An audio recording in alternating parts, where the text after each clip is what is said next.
Ada penyakit yang menular dengan cepat, mematikan dalam hitungan hari, dan menimbulkan kepanikan luar biasa karena misterinya yang tak terpecahkan. Beberapa di antaranya bahkan pernah mengubah arah sejarah, meruntuhkan kerajaan, dan menewaskan miliaran nyawa.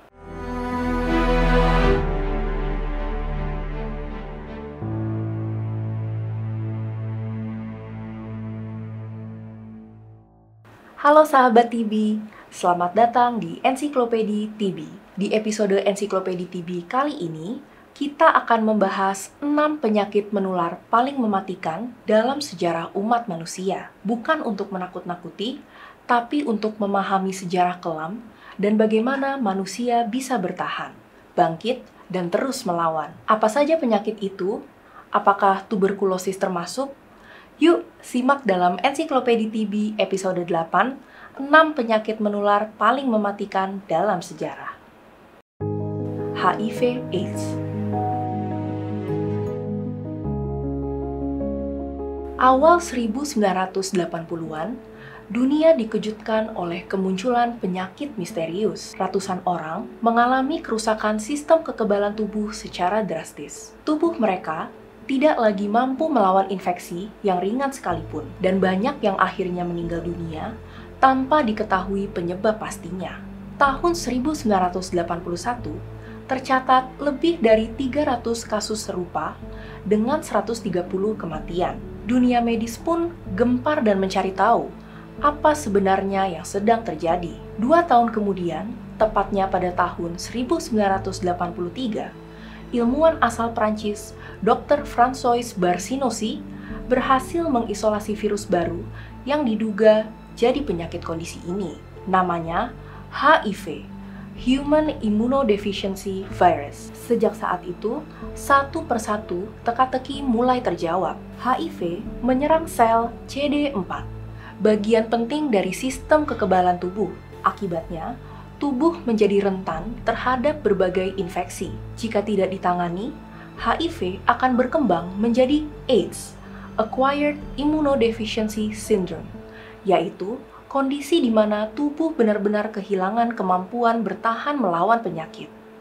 Yang membuat HIV berbahaya adalah penyebarannya yang senyap. Virus ini menular melalui cairan tubuh seperti darah, air mani, cairan vagina, ASI, cairan ketuban, hingga cairan dari rektum. Banyak orang tidak sadar telah terinfeksi karena gejalanya tidak langsung muncul. Inilah sebabnya HIV sering disebut wabah sunyi. Hingga tahun 2024, diperkirakan 40,8 juta orang di dunia hidup dengan HIV.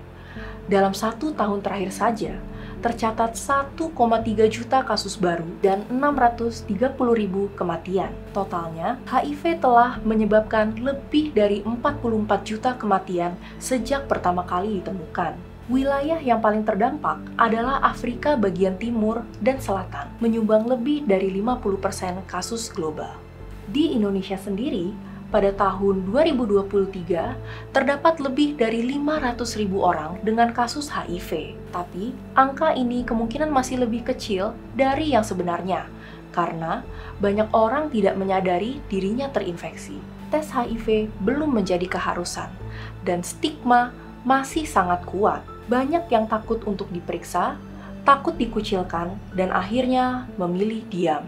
Padahal, sekarang sudah ada harapan besar, yaitu pengobatan ARV, antiretroviral. ARV adalah obat yang bisa menekan jumlah virus di dalam tubuh hingga tidak terdeteksi. Jika diminum secara rutin, penderita HIV bisa hidup sehat seperti orang lain dan memperkecil kemungkinan menularkan virusnya. Obat ini tersedia gratis di layanan kesehatan pemerintah, tapi sayangnya belum semua orang punya akses dan tidak semua berani memulai pengobatan. Secara global, cakupan ARV baru sekitar 77% dan di Indonesia pun masih perlu ditingkatkan. HIV bukan hanya menyerang tubuh, ia juga menghancurkan mental, sosial, dan ekonomi seseorang. Inilah yang membuat HIV/AIDS menjadi salah satu penyakit menular paling mematikan dalam sejarah umat manusia. Black Death Pest. Tahun 1347, Eropa kedatangan tamu tak diundang yang mengubah jalannya sejarah, Black Death. Dalam waktu kurang dari 5 tahun, wabah ini menyapu hampir seluruh daratan Eropa dan menewaskan sekitar 50 juta orang, hampir separuh dari total populasi saat itu. Dunia saat itu belum mengenal bakteri penyebabnya, belum ada antibiotik, dan belum paham tentang penyebaran penyakit. Yang mereka tahu hanya satu, orang-orang jatuh sakit secara tiba-tiba, demam tinggi, muncul benjolan berisi nanah, dan tak lama kemudian meninggal dunia. Suasana dipenuhi ketakutan dan kepanikan. Banyak yang mengira ini kutukan, azab, atau akhir dunia. Baru berabad-abad kemudian, para ilmuwan menemukan bahwa penyebab wabah ini adalah infeksi bakteri Yersinia pestis yang dibawa oleh kutu dari tikus dan hewan pengerat lainnya. Bahkan, bentuk paling mematikan dari penyakit ini bisa menular langsung dari manusia ke manusia lewat udara, disebut pes paru. Black Death bukan hanya soal banyaknya nyawa yang hilang. Wabah ini juga mengubah cara hidup masyarakat. Karena banyak orang meninggal, tenaga kerja jadi langka. Akibatnya, petani dan pekerja yang dulu sering diperlakukan rendah, mulai dihargai dan dibayar lebih tinggi. Struktur masyarakat berubah. Gereja dan bangsawan yang dulu dianggap berkuasa pun mulai dipertanyakan, karena mereka juga tak bisa menyelamatkan rakyat dari wabah. Orang-orang mulai membuka diri pada ilmu pengetahuan dan kesehatan, bukan hanya percaya pada hal mistis. Lalu, bagaimana penyakit ini bisa dikendalikan? Seiring waktu, manusia mulai memahami cara penyebaran penyakit. Lingkungan jadi lebih bersih, tikus dikendalikan, dan penanganan medis semakin berkembang. Setelah antibiotik ditemukan, penyakit ini bisa diobati dengan cepat. Meskipun demikian, kasus pes ini tetap masih ada, tapi sangat jarang, dan sudah tidak menjadi ancaman besar seperti dulu. Black Death memang menjadi bagian kelam dari sejarah, tapi juga menjadi titik balik. Dari sana, manusia belajar bahwa ilmu pengetahuan bisa menyelamatkan nyawa, dan bahwa dari bencana sekalipun, perubahan besar bisa terjadi. Influenza. Influenza atau flu mungkin terdengar seperti penyakit ringan yang biasa datang musiman, bikin meriang lalu sembuh. Tapi siapa sangka, flu pernah jadi salah satu pandemi yang paling mematikan dalam sejarah. Flu Spanyol pada tahun 1918 misalnya menewaskan sekitar 50 juta orang hanya dalam waktu 2 tahun. Setelahnya, muncul lagi pandemi flu Asia tahun 1957, flu Hong Kong tahun 1968, dan H1N1 atau flu babi pada 2009. Virus influenza menyebar sangat cepat lewat droplet, yaitu percikan kecil dari mulut atau hidung saat seseorang batuk, bersin, atau bahkan berbicara. Dari berbagai jenis virus influenza, tipe A adalah yang paling sering menyebabkan wabah besar. Dan meskipun zaman sudah berubah, flu belum benar-benar hilang. Tahun 2024 saja, diperkirakan ada 40 juta kasus influenza di seluruh dunia. Dari jumlah itu, sekitar 470.000 orang perlu dirawat inap dan 28.000 meninggal dunia. Bahkan setiap tahunnya flu bisa menyebabkan antara 290.000 hingga 650.000 kematian di seluruh dunia. Meskipun begitu, influenza kini termasuk penyakit yang bisa dikendalikan. Vaksin tahunan menjadi salah satu cara yang efektif untuk mencegah penyebarannya, karena virus flu terus bermutasi. Vaksin ini membantu tubuh membentuk kekebalan terhadap jenis virus yang paling mungkin menyebar di musim tertentu. Influenza memang bukan penyakit baru, tapi ia terus berkembang dan menyesuaikan diri. Karena itu, kewaspadaan tetap penting. Dengan vaksinasi rutin, menjaga asupan makan dan imunitas tubuh, serta kesadaran menjaga kebersihan, kita bisa mencegah flu menyebar luas dan melindungi kelompok yang paling rentan. Malaria.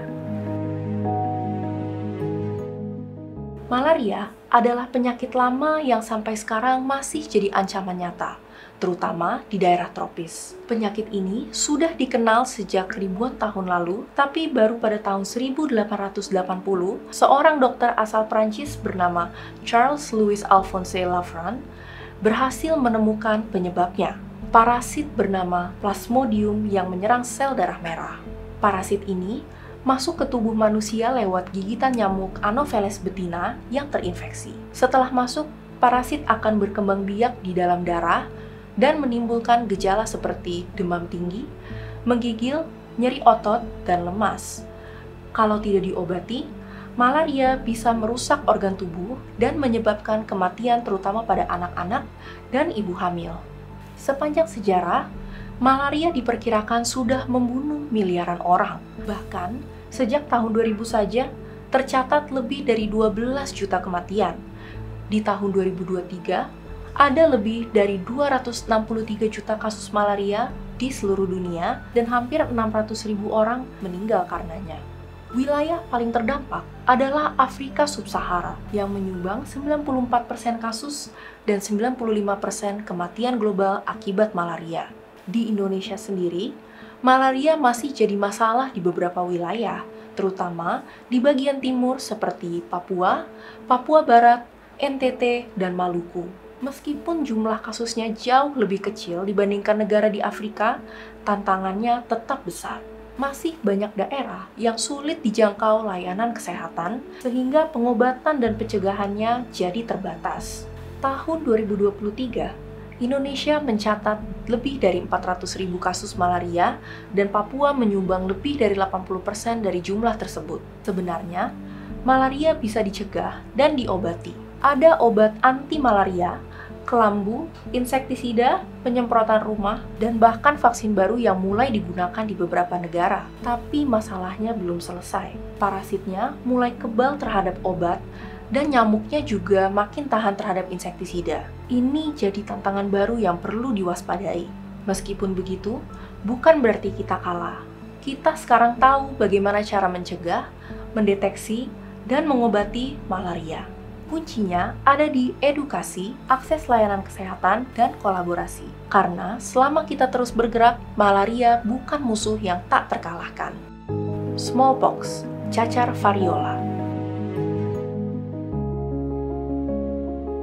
Dulu, cacar variola atau smallpox adalah salah satu penyakit paling mematikan dalam sejarah manusia. Penyakit ini sudah dikenal sejak ribuan tahun lalu, bahkan catatan klinis pertamanya tercatat sekitar tahun 1500 sebelum Masehi. Tapi, saat itu belum ada yang benar-benar tahu apa penyebabnya dan belum ada cara untuk menghentikannya. Cacar variola disebabkan oleh virus variola. Penyakit ini sangat mudah menular, bisa lewat kontak langsung dengan penderita, melalui benda yang terkontaminasi, atau lewat droplet saat berada dekat dengan orang yang terinfeksi. Gejalanya cukup jelas dan menakutkan, demam tinggi, tubuh lemas, lalu muncul ruam merah yang berkembang jadi melepuh, berisi nanah di seluruh tubuh. Banyak yang selamat dari infeksi ini, tapi tak sedikit pula yang meninggal atau mengalami kebutaan dan bekas luka seumur hidup. Bayangkan, sebelum cacar variola berhasil dieliminasi, penyakit ini membunuh antara 300 hingga 500 juta orang hanya dalam abad ke-20. Pada masa kolonial di benua Amerika, cacar variola bahkan disebut sebagai pembunuh diam-diam karena diduga menjadi penyebab utama kematian 90% penduduk asli setelah kedatangan penjajah Eropa. Hampir seluruh dunia pernah merasakan dampaknya. Titik terang mulai terlihat ketika seorang ilmuwan asal Inggris, Edward Jenner, menemukan vaksin cacar variola pertama pada tahun 1796. Vaksin ini menjadi awal dari perjuangan panjang melawan penyakit yang sudah begitu lama menakutkan manusia. Akhirnya, setelah lebih dari 1 abad upaya vaksinasi dan kerjasama global, dunia mencapai tonggak besar. Pada tahun 1980, Organisasi Kesehatan Dunia, WHO, secara resmi menyatakan bahwa cacar variola telah dieliminasi dari muka bumi.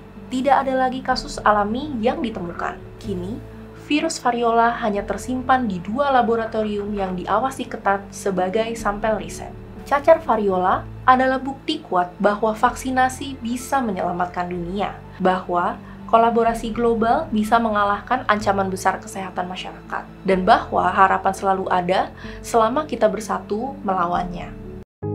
Tuberkulosis atau TB. TB bukan penyakit baru. Jejaknya bahkan ditemukan di tubuh mumi Mesir kuno, menandakan bahwa manusia telah lama hidup berdampingan dengan penyakit ini. Tapi, baru pada tahun 1882, seorang ilmuwan bernama Robert Koch berhasil mengungkap bahwa penyebabnya adalah bakteri Mycobacterium tuberculosis. Sejak saat itu, dunia mulai lebih mengenali wujud musuh lama ini. Pada abad ke-18 hingga awal abad ke-20, TB menjadi penyebab kematian utama di Eropa. Wabahnya menyapu kota-kota besar, menewaskan jutaan orang. Penyakit ini menyebar diam-diam lewat udara saat seseorang yang terinfeksi batuk, bersin, atau bahkan berbicara. Dan meski paling sering menyerang paru-paru, TB juga bisa menyebar ke organ lain seperti tulang, otak, dan kelenjar getah bening. Hingga saat ini, TB masih menjadi penyakit menular paling mematikan di dunia. Tahun 2023 saja, tercatat 10,8 juta orang terinfeksi TB dan 1,25 juta meninggal dunia karenanya. Di Indonesia, situasinya tak kalah serius. Ada lebih dari 1 juta kasus dengan 125.000 kematian. Artinya, 1 dari 10 kasus TB dunia ada di Indonesia. Padahal, TB bisa disembuhkan. Obatnya tersedia, pengobatannya pun diberikan secara gratis di fasilitas kesehatan. Tapi ada tantangan besar. Banyak orang tidak menyadari gejalanya sejak awal. Ada yang menunda periksa dan sebagian lainnya menghentikan pengobatan sebelum waktunya. Stigma juga masih menjadi kendala. Banyak orang merasa khawatir saat mengetahui dirinya terkena TB, takut dijauhi atau disalahpahami. Hal ini bisa membuat seseorang enggan terbuka atau mencari pertolongan lebih awal. Semakin lama terlambat ditangani, semakin besar risiko penularan ke orang lain. Belum lagi, ancaman TB yang kebal obat, TB resisten obat, yang muncul saat pengobatan tidak dijalani dengan tuntas. Jenis ini membutuhkan pengobatan yang lebih panjang dan kompleks dan menjadi tantangan baru dalam pengendalian TB. Inilah yang membuat TB masih menjadi penyakit menular paling mematikan di dunia. Bukan karena belum ada obatnya, tapi karena kesadaran, pemahaman, dan dukungan yang masih terus perlu diperkuat, baik dari diri sendiri, lingkungan, maupun sistem kesehatan.